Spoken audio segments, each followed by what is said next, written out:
Salut à tous, un plaisir de vous retrouver aujourd'hui. Si vous n'êtes pas inscrit à cette chaîne, inscrivez-vous, partagez le plus possible aussi sur Twitter, sur les différents réseaux, sur Facebook. Partagez le maximum, partagez l'information, c'est crucial à cette époque de la guerre d'information que nous vivons. Aujourd'hui, on va parler de la grande hydroroute. D'ailleurs, si vous n'avez pas le livre Amazonie politique, procurez-vous ce livre sur Amazon.fr, recherchez Antoine Bachelin-Sénat. Offrez-le aussi à votre famille, à vos amis, à vos collègues. C'est un très beau livre. J'ai aussi mon dernier livre qui est Chronique des ombres de la modernité, qui est très poétique, qui est très profond. Et puis le livre Cours de philosophie d'Olavo de Carvalho et aussi le livre Bolsonaro, mythe et mensonge. Donc regardez sur Amazon.fr Antoine Bachelin-Sénat et vous allez trouver tout ça. Voilà. Aujourd'hui, on va parler donc de la grande hydroroute, la bataille d'intégration du Paraguay-Paraná contre les intérêts géopolitiques de l'appareil environnementaliste international.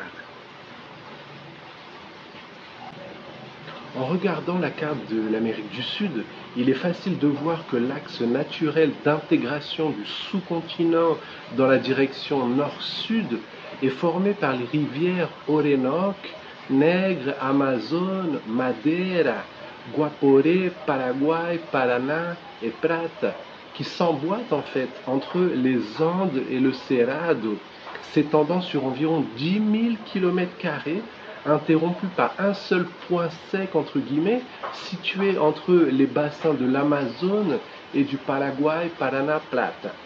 L'importance stratégique de cette ligne d'intégration pour l'intérieur sud-américain, connue sous le nom de Grande Hydroroute par l'ingénieur et professeur Vasco de Azevedo Neto, avait déjà été reconnue à la fin du XVIIIe siècle par le gouverneur de la province du Mato Grosso, le capitaine général Luis Albuquerque de Melo y Caceres, et au début du XIXe siècle par le naturaliste allemand Alexander von Humboldt.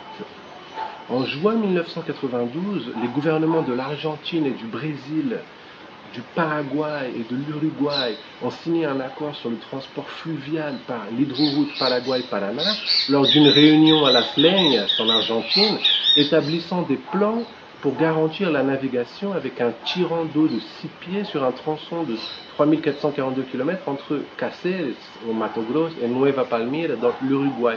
Immédiatement, et c'est la question de cette vidéo aujourd'hui, l'appareil environnementaliste international a commencé à se mobiliser pour empêcher le projet. Au début de 1993, l'ONG américaine Wetlands for the Americas a publié un rapport intitulé « Analyse environnementale initiale de l'hydroroute Paraná-Paraguay », financé par la W. Alton Jones Foundation. C'est une ONG du mania du pétrole, le président du conseil de Cities Service Company, qui soulignait la vulnérabilité, entre guillemets, du Pantanal. Le Pantanal, c'est cette vaste zone de marée, de plaine inondable, de Mato Grosso, comme étant le principal obstacle au projet. À partir de là, l'appareil environnemental international a commencé à diffuser l'idée de l'intouchabilité du Pantanal, élevé au statut de sanctuaire écologique qui, selon certaines évaluations alarmistes, des pseudo-évaluations, on va l'analyser, pourrait même sécher sans le précieux soutien des financements traditionnels, bien évidemment. Tout ça orienté et financé comme d'habitude. Depuis 1994, le WWF a sponsorisé une série d'expositions photographiques au Brésil et à l'étranger, ce qui a conduit à la création de l'ONG Living Rivers avec d'autres ONG internationales spécifiquement chargées d'empêcher la mise en œuvre de l'hydroroute. Parmi ses membres figuraient l'American International Rivers Network, l'Environmental Defense Fund, la hollandaise Bos Hands, il y a Ação Ecológica, ECOA, l'Institut Centro de Vida, ICV, Ecotropica, du SEBRAC, le fameux SEBRAC de Brésil. Et au milieu des années 2000, le gouvernement du Mato Grosso et les entreprises American Company of River Transport et Inter-American Navigation and Commerce Company ont signé un accord pour la construction d'un terminal multimodal portuaire ferroviaire à Morinos, à 85 km de Caceres, représentant un investissement de 12 millions de dollars. Par la suite, le processus de licensing environnemental, la licence environnementale, pour le projet a débuté, mais le 3 janvier 2001, le juge Turin Oneto, président de la première région du tribunal régional fédéral, a partiellement maintenu une injonction accordée le 19 décembre par le juge Sébastien da Silva du Mato Grosso et a obligé l'IBAMA à émettre une seule licence environnementale pour tout le tronçon brésilien de l'hydroroute. Et l'injonction a été accordée suite à une action civile publique, différents procureurs, Gerson Barbosa, qui demandaient l'annulation de tous les processus d'autorisation environnementale pour toutes les œuvres dans le cadre de l'hydroroute, incluant les dragages, l'entretien, la construction de routes d'accès au port et terminal. Depuis lors, à cause de ces injonctions de la justice fédérale, une impasse juridique absurde prévaut sur la section brésilienne de l'hydroroute, ce qui impose un embargo à l'installation de nouveaux ports ou à l'expansion de ceux déjà existants, ainsi qu'aux travaux d'accès aux terminaux. À la fin de 2004, les gouvernements du Mato Grosso et Mato Grosso do Sul ont décidé d'entreprendre une action légale pour faire appel de la décision judiciaire qui empêche la mise en œuvre complète et l'utilisation de l'hydroroute, se concentrant sur deux aspects, les questions légales, environnementales et techniques. Les questions administratives comme l'envoi d'une demande au gouvernement des États et aux entreprises de navigation pour suspendre immédiatement les restrictions imposées à la navigation. Par une coïncidence très suspecte, un mois après l'initiative des gouvernements d'État, l'ONG American The Nature Conservancy a annoncé un programme de 2,5 millions de dollars pour la conservation des bassins du Paraguay et du Paraná, y compris la région du Pantanal. Malgré certains avantages ponctuels, l'objectif non déclaré du programme est de rendre impossible la mise en œuvre de l'hydroroute jusqu'à Cáceres, dans la région de Mato Grosso, en raison d'une prétendue incompatibilité avec la conservation des rivières du Pantanal. On va élaborer par la suite, bien évidemment. Les intérêts géopolitiques de l'establishment anglo-américain émergent. Ils sont vraiment très mal dissimulés dans la justification du programme, comme l'affirme la représentante de The Nature Conservancy au Brésil, c'est Ana Cristina Ramos. La principale menace pour le Pantanal est l'expansion de l'agriculture et de l'élevage, la destruction des forêts riveraines du Cerrado, on va détailler tout ça. Elle affirme également que selon sa vision, l'agriculture est l'un des facteurs qui ont presque détruit la forêt. Elle prend l'exemple du Mississippi. Il y a 8 décennies, cette région des États-Unis était dans un état de développement similaire à celui du centre-ouest brésilien et à grande échelle, l'utilisation des rivières pour la production d'énergie et l'agriculture a asséché les marais. Les changements qui ont déjà eu lieu dans le bassin du Mississippi sont effrayants et nous voulons éviter que le Pantanal subisse le même sort, souligne aussi Jean Campari, le directeur de l'ONG.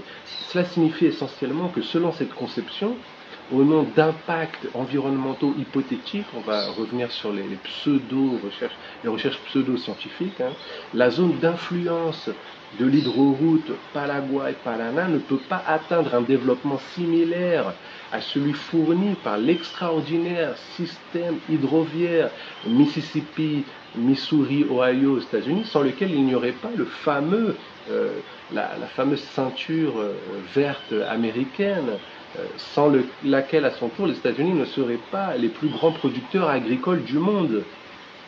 C'est ça l'enjeu ici au Brésil. On comprend, on va le détailler.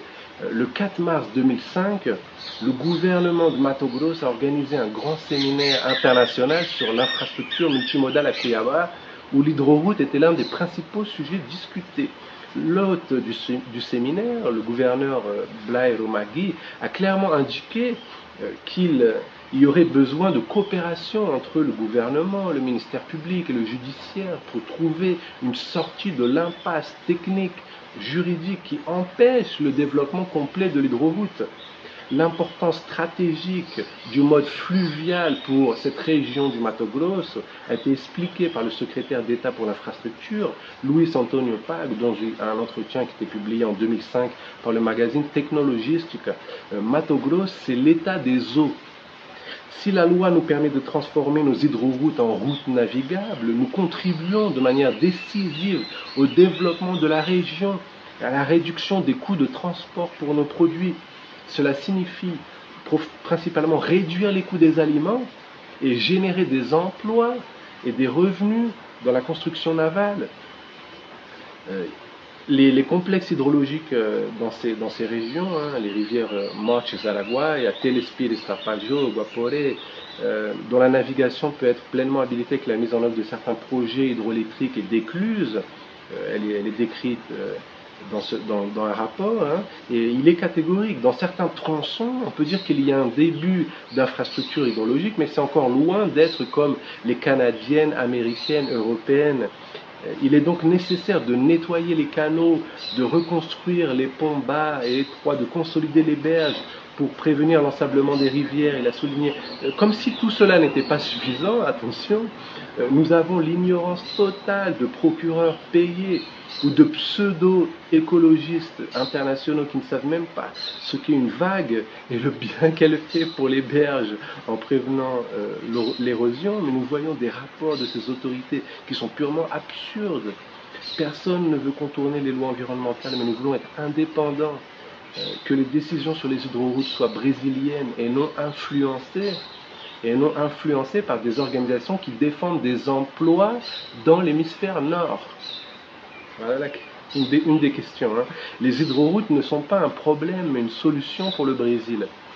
Dans le même magazine, Michel Chem du Cinco Bacia, c'est l'un des plus grands opérateurs de navigation de la région, a critiqué l'excès, il faut écouter les deux côtés, hein, a critiqué l'excès de bureaucratie et les actions gouvernementales indéfinies qui rendent le développement de l'hydroroute impossible. Il a fortement critiqué l'appareil écologique international.